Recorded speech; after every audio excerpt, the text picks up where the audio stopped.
So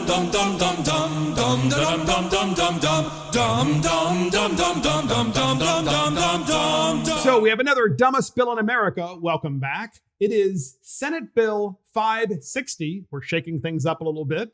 It is from the state of California, and it allows you to commit welfare fraud below $25,000. $25,000 is the threshold. Anything below $25,000, and it's legalized. Let me say this again, Brian Chisholm, Delegate Brian Chisholm. In California, there is a bill, Senate Bill 560, from Lisa Smallwood Cuevas, I believe. Yeah, that's the correct senator in the state of California, that says you can commit welfare fraud any way since Sunday up to $25K, and it's not a felony. You're fine. No problem. Keep stealing. That's right. What are your thoughts on this, Brian?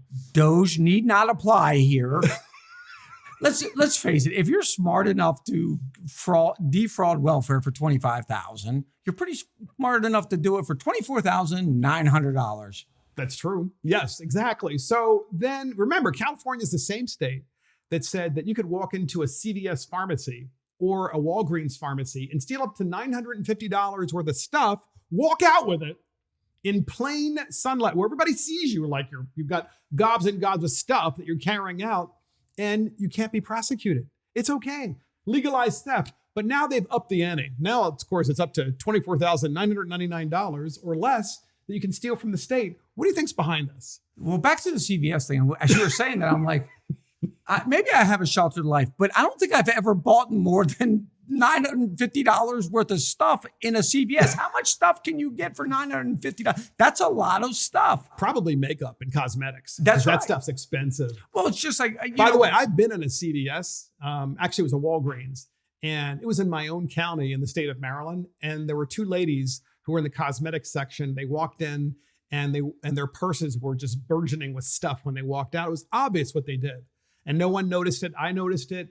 And I was like, hey, to the person at the register, did you see that? And they're like, we get it all the time. We can't do anything. Yeah. And it's ridiculous. Yeah, and look, in California, I'm sure it's for a lot of it's for illicit drug use. So they take that, they go steal it, then they go sell it on the street. They take the cash and go buy their drugs. I mean, what do we But this know? is welfare fraud, right? This is basically saying, can you change your gender and like steal $50,000? I mean, it's like one day you're, Mr. Smith, the next day you're Mrs. Smith. I mean, maybe you can double it up. Yeah. We've removed the twigs and the berries and we'll do whatever. But same point. I mean, the correlation is good because, as we know, it is basic human nature. If you incentivize something, you're going to get more of it. Absolutely. If you make it harder on somebody, they're going to do less of it. What are we doing here? We're incentivizing people to steal up to $24,900. And once again, this is one of those things where it's like, they don't care because they feel like it's not their money. But at some point, somebody is working their ass off to produce this money. And they're saying, we don't care how much this person works. We don't care how hard it is to make a living. We're going to allow other people to steal $24,950 of it. So get this, Brian. Lisa Smallwood Cuevas of California, Senate Bill 560, put this bill in. We have a clip of her talking about how Black people have been enslaved and so forth. By the way, California, where she represents, has never been a slave state. So it's a complete grift from her. We have a clip from her. It's about 47 seconds long. It's worth listening to. Here it is.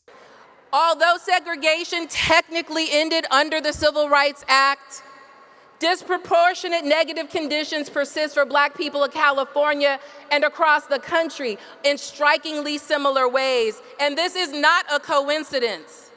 This is systemic.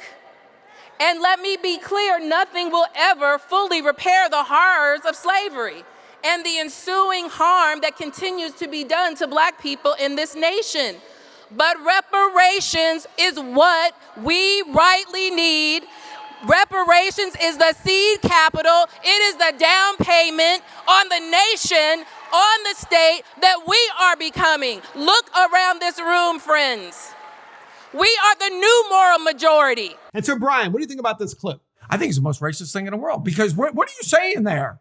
The Black people can't can't survive on their own. They're not smart enough to make their own living. So they have to steal? So they must have to steal up to $24,000. What the hell is that kind of mindset? It's so wrong. And the thing is I also think this is about playing the race card with illegal immigrants and basically saying, hey, well, you can come to California, just cross the border illegally, steal a bunch of stuff, and you won't be prosecuted. And guess what? The people that made this happen are Democrats. Keep voting for us. Yeah, progressive Democrat liberals. The only power they have, if you think about it, we boil it down, the only power they really have is with other people's money. Exactly. So this is more of other people's money, giving it to other people because it doesn't affect them at all. And we're doing nothing more than conditioning a whole group of people to say it's okay to steal and we don't care because it's not our money. And that's the dumbest bill in America. Senator Lola Smallwood Cuevas with Senate Bill 560 in California, making it legal to steal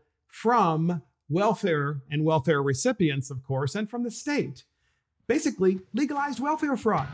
See you next time. Money. What'd you say? Show me the money. See you next time.